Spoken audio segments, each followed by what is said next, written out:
ლორთქიფანიძის ამ ქვეყნად მოვლინება სოფელ ჩუნესში. დღეს ჩვენ ნიკო ლორთქიფანიძის სახლ-მუზეუმის სტუმრები ვართ. იყიდება საქართველო.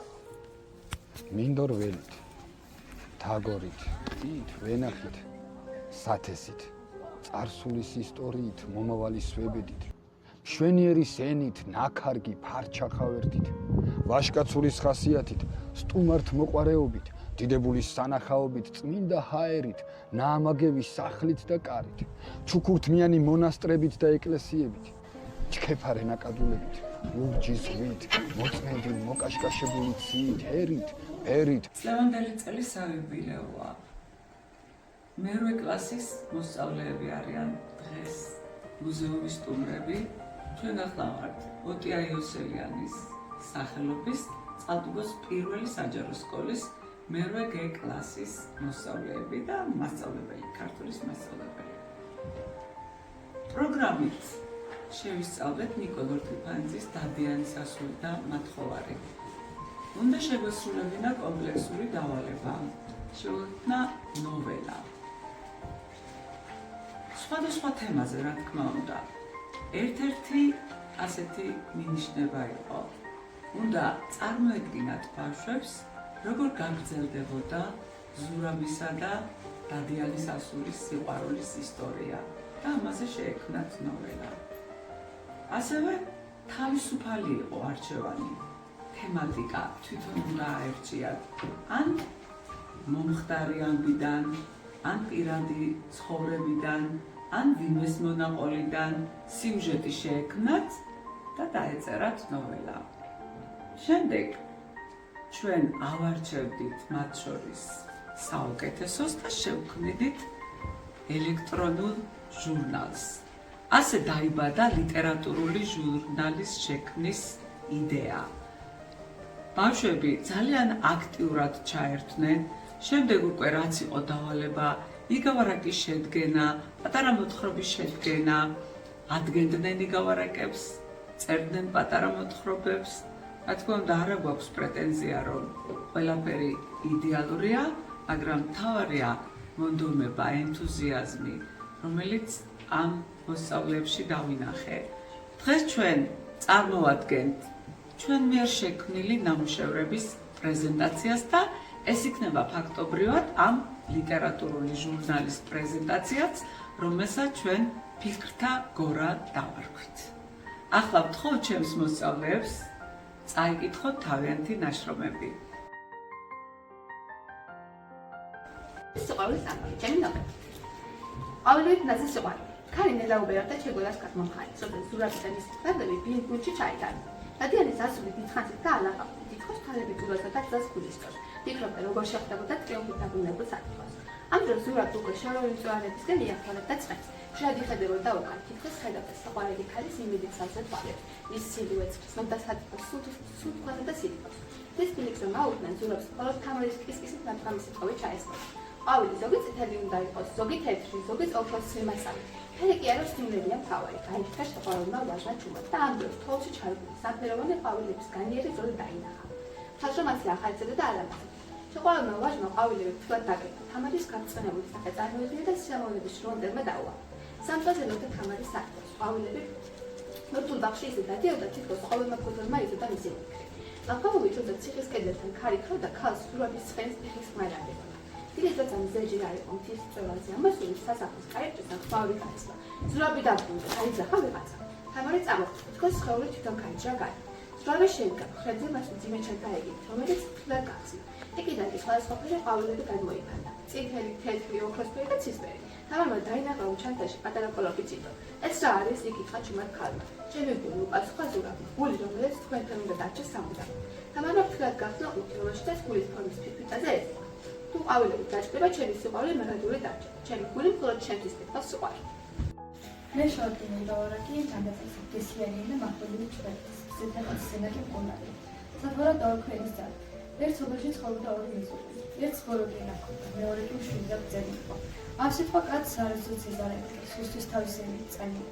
ყოველ დღე ძებდა იმის მიზეზს, რომ ვინმესთვის დაეცინა და გული ეფინა. ერთ დღეს ეს კაცი ავარჯახდა, მაგრამ მაინც ენა არ გაუჩერებია. თავის მკურნალსაც კი უყვიროდა და ემჭირებოდა. მალე თემოსოფლმა ბრძოლ რეაქცია, რადგან მისგან ყველას გული ჰქონდა ნატკენი. ამ დროს ბრძენი მეზობელი მივიდა მასთან და მშვიდად უთხრა. სიტყვა მახვილზე გასწრია, მაგრამ იმავე შეიძლება სხვა გამყურო, თუ გულით ილაპარაკებ. ამ სიტყვა კაცი თავიდან ვერ მიხვდა ბრძენის ნათქვამს, მაგრამ როდესაც დაინახა თუ როგორ ილაპარაკებდა ბრძენი ყველას, მიხვდა რომ ენისა და ანჭრილობას აყენებს ან სულს ხურავს. მოულოდნელი შეხვედრა. მარიამი ყოველდღე მიდიოდა პატარა კაფეში, რომლის ფანჯრებიდანაც ულამაზეს ჭკუჩებს გადაჰყურებდა. ერთ დღეს, როგორც ყოველთვის, დაჭდა პანჯერასთან. შეხედა გარშემო მყოფს და წიგნი გადაშალა. ამ დღეს კაფეში რაღაც უცნაური მოხდა. ახალგაზრდა მამაკაცი მარიამის მაგიდასთან მივიდა. არც კი გაუწია თავი და მხოლოდ მოკლედ იკითხა. შეგიძლია დამეხმარო? მარიამმა ოდნავ გაყურებულმა თავი დაუხლია. მამაკაცმა ფრთხილად გადაშალა რუკა და მაგიდაზე დადო. ეს რუკა ჩემთვის ძალიან ძვირფასია, მაგრამ ვერ ვხედავ სწორ გზას. მარიამი წამოდგა და რუკაზე მომიშკო ადგილას წასვლა შესთავაზა. უცნობს. ისინი ერთად გავიდნენ ქუჩებში. ზარების რეკვა ისმოდა და ამ ხმას მოჰყობოდა ქარის ნაზი სურნელი. თითქოს ყველაფერი იდეალურად ჟღერდა.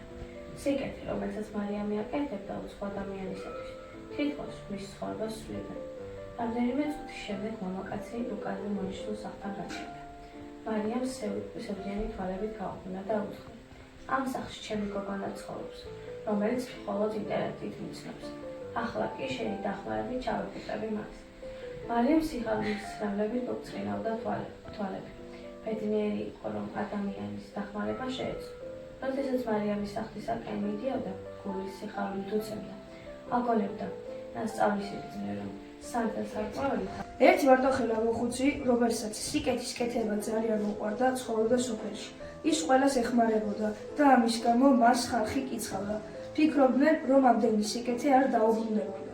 მაგრამ მოხუცი სიკეთის დასაბრუნებლად კი არა, არამედ ადამიანების დასახმარებლად აკეთებდა. ერთ დღეს მას უბედურება დააწყდა თავს. საშინელი ქარიშხლის გამო მისი სახლი დაზიანდა. მოხუცი დიდ გასაჭირში იყო ჩავარდნილი. არ იცოდა რა ეკნა, როგორ უნდა მოეგვარებინა პრობლემა, სად ეპოვა თავშესაფარი. ეს ამბავი ხალხმა გაიგო თუ არა, ყველამ დახმარების ხელი გაუწოდა. ზოგი საკვებით, ზოგი ტანსაცმლით, ზოგი კი სახლის აღდგენაში დაეხმარა. მოხუცმა დაინახა, რომ მისმა დათესილმა სიკეთემ ნაყოფი გამოიღო. ბედნიერი სიკეთის მთესველი თანასოფლელების მიმართ მადლიერებას გამოხატავდა. ადამიანებმა ერთმანეთს ყოველთვის დახმარების ხელი უნდა გაუწოდა, რადგან სიკეთე ბუმერანგივით უბრუნდება მათ.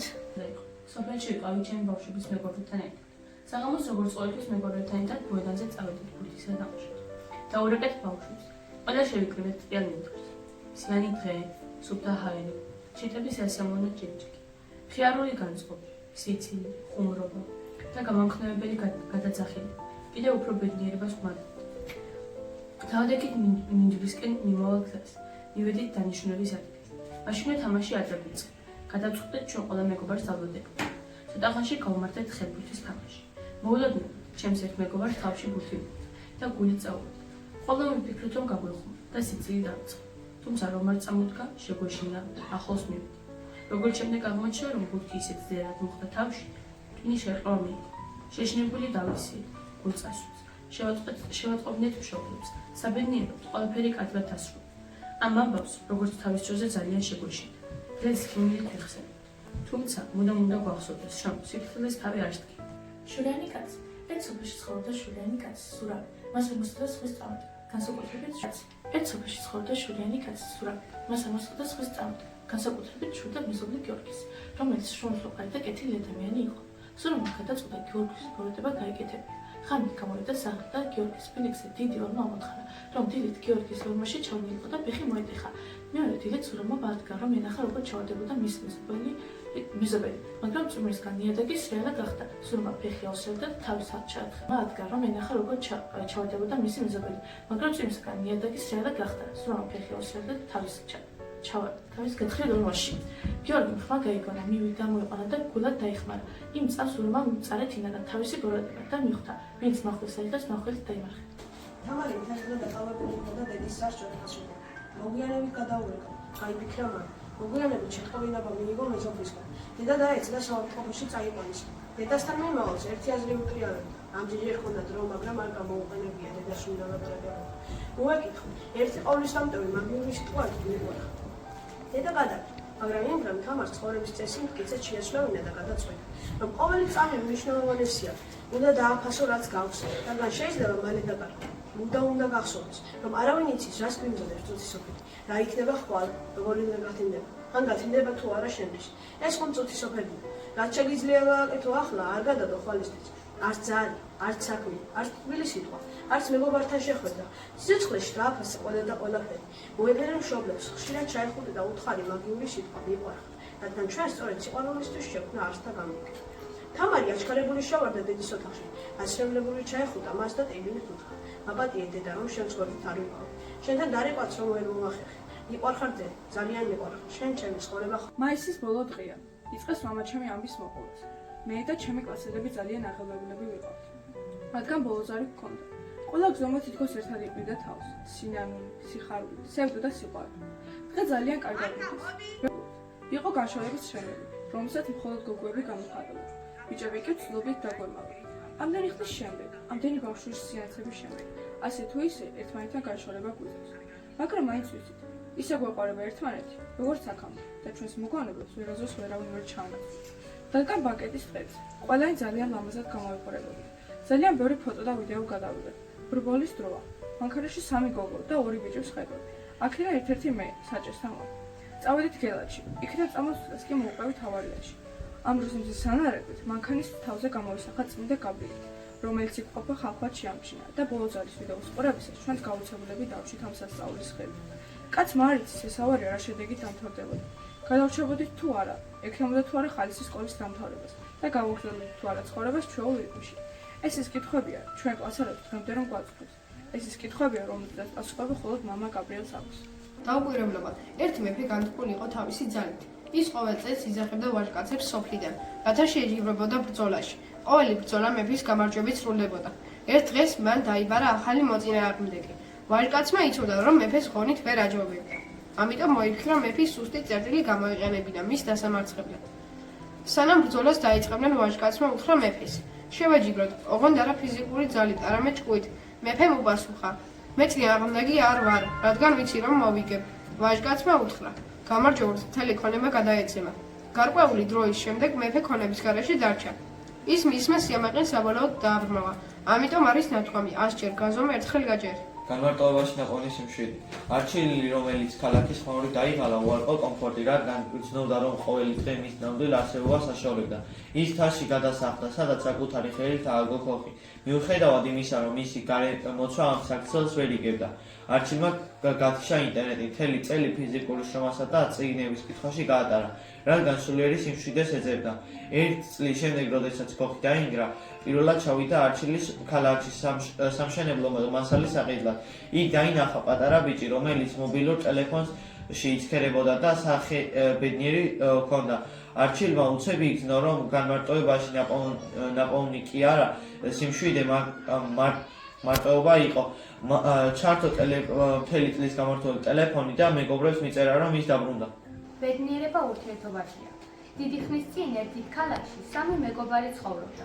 თითოეულმა მათგანმა გადაწყვიტა, რომ ცხოვრების სხვადასხვა მიმართულებით გამოეყენებინათ თავისი უნარები.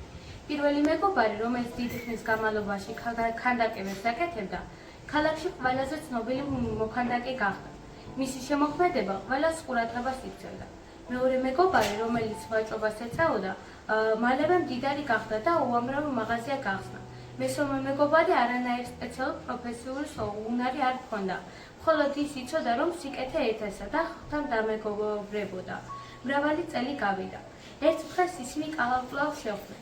პირველ მეგობარს, რომელიც ქანდაკებებს და ქანდაკებების სილამაზით გამორჩეული იყო, უკვე აღარავინ იცნობდა. მისი ქანდაკებები მოძველებული იყო და არავის მოსწონდა. მეორე მეგობარი, რომელიც მდიდარი გახდა, იმდენად იზოლირებული იყო, რომ მხოლოდ მდიდარი ნივთები აინტერესებდა და ადამიანებთან ურთიერთობა აღარ ჰქონდა. მესამე მეგობარი კი მიუხედავად იმისა, რომ მატერიალური რესურსები არ ჰქონდა, ისევე ყველასათვის საყვარელი და მყარი მხარდაჭერის წყარო იყო. ამ იგავარაკმა ჩვენ ყველას დაანახა, რომ მხოლოდ პროფესიული განათლება არ არის მნიშვნელოვანი. დაკარგული წერილი. სკოლიდან დაბრუნებული თიკა ჩანთასული სამართლად მიიღებდა ხოლმე, მაგრამ იმ დღეს თვალში რაღაც ყვითელი ფურცელი მოხვდა. დაკაცილი ფურცელი იყო. ეტყობოდა, ბევრჯერ დაეჭვიდა. ზედაწერა, გახსენი გულით და გულისხმობით წაიკითხე. თიკამ გულის ფრიალით გაშალა. ვინც არ უნდა იყო, ვიცი დღეს გამოცდა და შეგეშალა და წინს. მეც ხშირად მეშლება, მაგრამ ეს იმას არ ნიშნავს, რომ ცუდი ხარ. უბრალოდ ადამიანი ხარ და ცდები. გოგონა გაშეშდა. გამოცდაზე მართლა დაუშვა შეცდომები, რომ მთელი გზა სახლში თავს ილამძღავდა. კურსის ბოლოში მხოლოდ ერთი სიტყვა ეწერა: გაგიგე. მთელი საღამო ფიქრობდა, ვის უნდა დაეწერა? კლასელებს, მეგობრებს, მასწავლებელს. მეორე დღეს ყველას ყურადღებით აკვირდებოდა, მაგრამ ვერავის სახეზე ვერ ამოიკითხა ვერავი. სამი დღე გავიდა. თიკა წერილის ყოველ საღამოს კითხულობდა. თითქოს იქიდან სითბოს ეტყობა. ერთ საღამოს შემთხვევით მეგობართან ძველი წიგნი გადაშალა. იქ შუაში ზუსტად ისეთი ყვითელი ფურცელი იდვა, როგორც მას ჰქონდა. შიგნით ეწერა: თუ ამას იპოვ, მიუტანებინეს, ვისაც გულის ტკივა, გაიფიქროს, რომ მარტო არაა. თიკას გული აუჩქარდა.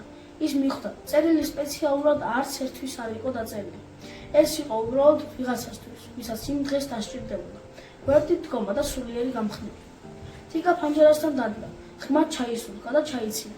ხოლ თავად დატოვებდა წერილს, ვინმესთვის, ვინ ჯერ არ იცოდა, რომ შუშის გულისხმელი. ერთ მთიან სოფელში ცხოვრობდა გოგონა ნანი, რომელსაც უცნაური ნიჭი ჰქონდა. მას ადამიანის გულის ჩურჩული ისმოდა. ამ მისისით ხალხი ეჭვის თვალით უყურებდა და ნანი მარტო ცხოვრობდა. ერთ დღეს სოფელში ლევანი გამდა. მათი მეგობრობა სწრაფად გაღვივდა.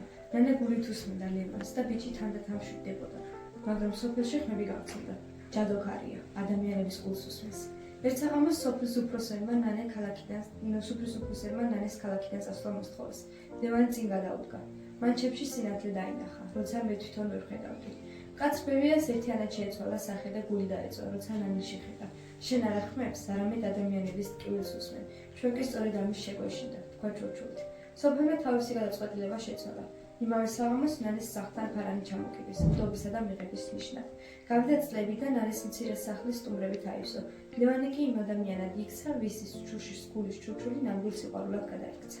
ჩემი დავდების დღე. ჩემი დავდების დღე ახლდებოდა. სულ მოუდგენლად ვიყავდი ჩემს მეგობრებს. კარებში ხელით დიდი ტორტს დათუნებული ვიყავდი, რომ დაუცილებლად დავადგებოდი. სახლში გადადა მახსოვს თუ როგორ დავადგეთ სამეგობროს ყველა წევს. თავის დავდების დღეზე. ხელში დიდი ტორტი, ზუსტად ღამის 12 საათზე. გავიდა ცოტა დრო, ჩემი მეგობრები არ ჩანდები, მაგრამ თავის იმით მშვიდობდი, რომ ჯერ 12 არ იყო. აი 12-ით შესულდა. კარებთან მიდექი, მაგრამ არავინ არ მოსულა. ცოტა ხასიათი გამიგვიწვა, მაგრამ ფიქრობდი, რომ ცოტა მანევრულობენ თქო და 10 წუთი მაინც დაველოდებდი. მაგრამ ის შემდეგ 20 წუთიც კი გავიდა. უკვე იმედიან გამიცურდა სადღაც პირველის ნახევარი იყო. ჩემ ოთახში ჩუმად ვიჯექი და ვფიქრობდი, ალბათ დავავიწყდი ყველას აღარავის აღარ მაინტერესებ. ამ ფიქრებში ვიყავ, როცა უცბად შუქი ჩავხრა. კარების გაღების ხმა იყო და ერთმეთ გავიგონი, გილოცავ. ჩემი ოთახიდან გახარებული გავარდი. დავინახე კარებთან სამეგროს ყველა წევრი. იდგა ხელში დიდი შუშხუნები და საფლები. აბშვალებული და ლამაზი ტორტით ეჭირათ. კუთხეში კი დედაჩემი იდგა და ჩუმად იცინოდა. თურმე ყველას ერთად ქონდა დაგეგმილი ჩემთვის ლამაზი და დაუწყარი წუთების მოწყობა. ბოლოს მივხვდი, რომ მგონია ვინმეს ავიწყებ, მაგრამ ჩემთვის ლამაზი და დაუწყარი წუთების მოწყობა. მასწავლებელი. ქართულის მასწავლების დაბადების დღე იყო. მთელი კლასი ფუსფუსებდა. ფიქრობდნენ, რა გააკეთებინათ საჩუქრად მასწავლებისთვის. თეკლამ ტორტი ვუკიდოთო, წარწერით საუკეთესო მასწავლებელი. არანა ბუშტებით მოვთოთ კლასიო. ერეკლემ დიდი თაიგული ვაჩუქოთო. ასე ბაასობდნენ და ბჭობდნენ მასწავლებლის საჩუქარზე. ჯერი ჩემზე დადგა. მე skitxes თუ რა აზრი მქონდა საჩუქართან დაკავშირებით. ისინი დარწმუნებულები იყვნენ, რომ მეც მივემხრობოდი მათ. მართალია დავთანხმდი, მაგრამ გადავწყვიტე განსაკუთრებული საჩუქარის გამეკეთებინა. მეორე დღეს დოდო მასწავლებელს ლამაზად შეფუთული ყუთი გადავეცი. მას სიხარულით გახსნა. მთელი კლასის წინაშე ჩემი საჩუქარი კალამი ამოიღო და ამ ბარათზე წარწერი წაიკითხა. დოდო მას გილოცა დაბადების დღეს. ამ კალმით კი მერვე კლასის მოსწავლეებისთვის სულათიანები დაგეწევით. მადლობა დღევანდელი დღისთვის თითოეულ ჩემს მოსწავლეს, დოდო მასწავლებელს და მშობლებს. რადგან რომანა თქვენი თანადგომა ეს ლამაზი დღე ასეთი მშვენიერი და წარმატებული არ იქნებოდა. ალბათ შემთხვევითი არ არის, რომ თქვენი ლიტერატურული ჟურნალის დაფუძნება და პრეზენტაცია დაემთხვა გიორგობის დღესასწაულს. გილოცავთ გიორგობის დღესასწაულს, წმინდა გიორგის ძალა და მადლი ფარავდეს სრულიად საქართველოს და თითოეულ თქვენგანს გეწეოდეთ ყოველ კეთის საქმეში. იმედი მაქვს, ამ საკლასო ლიტერატურული ჟურნალის მორიგ ნომრებსაც ეტაპობრივად ვიხილავთ. მიხარია, რომ ის შემთხვევით თქვენთან ქართულის გაკვეთილზე გატარებული რამდენიმე წუთი, რომელიც დაემთხვა თქვენი ჩანახატების წაკითხვას და იქვე დაიბადა იდეა შექმნილიყო ლიტერატურული ჟურნალი. ეს ჩემი იდეა რომ აიტაცეთ, ფრთები შეასხით და გაგილოცავთ გზას აი ამ ასპარეზზე, ყავაც მრავალი შემოქმედებითი პროდუქტები შეგექმნათ, გამოგევლინოთ თქვენი როგორც გონებრივი, ისე შემოქმედები. გილოცავთ და წარმატებებს გისურვებთ. უღმეს მადლობას მოვახსენებ ჩვენს პედაგოგებს დღევანდელი ლამაზი დღის მოწყობისთვის, ჩვენს დოდო მასწავლებელს, ჩვენი ბავშვების წარდგენისთვის, ჩვენს მშობლებს, მანანა მასწავლებელს. და რა ვიცი, გაგვეგრძელებიოს ასე ერთობლივ, გვესწავლოს, დაგვედგას ბევრი ღონისძიებები. ბელას დიდი უღმესი მადლობა გადაღებისთვის, დაფასებისთვის. და ჩვენ სკოლას კიდე დიდი მადლობა ასეთი ლამაზი დღეებისთვის, რომ გვიწყობენ და გვიშვებენ საზოგადოებაში. მადლობას მოვახსენებ წყალტუბოს პირველ საჯარო სკოლას, რომ დაინტერესდა ჩვენი სახლ-მუზეუმით და გააცნო თვითონ მშობლებს, მასწავლებლებს, მოსწავლეებს ნიკოს მოღვაწეობის შესახებ. თბილისში ლორთქიფანიძეებს ჰქონდათ სახლი და როდესაც ნიკო ლორთქიფანიძე სანამ გარდაიცვალებოდა, მან დაიბარა, რომ ამ სახლში მწერლები შეესახლებინათ. ეს სახლი მდებარეობს ჭავჭავაძის გამზირზე თბილისში და არის მწერალთა სახლი, სადაც შეუსრულეს ნიკოს პირობა და მისი გარდაცვალების შემდეგ შეუშვეს მწერლები.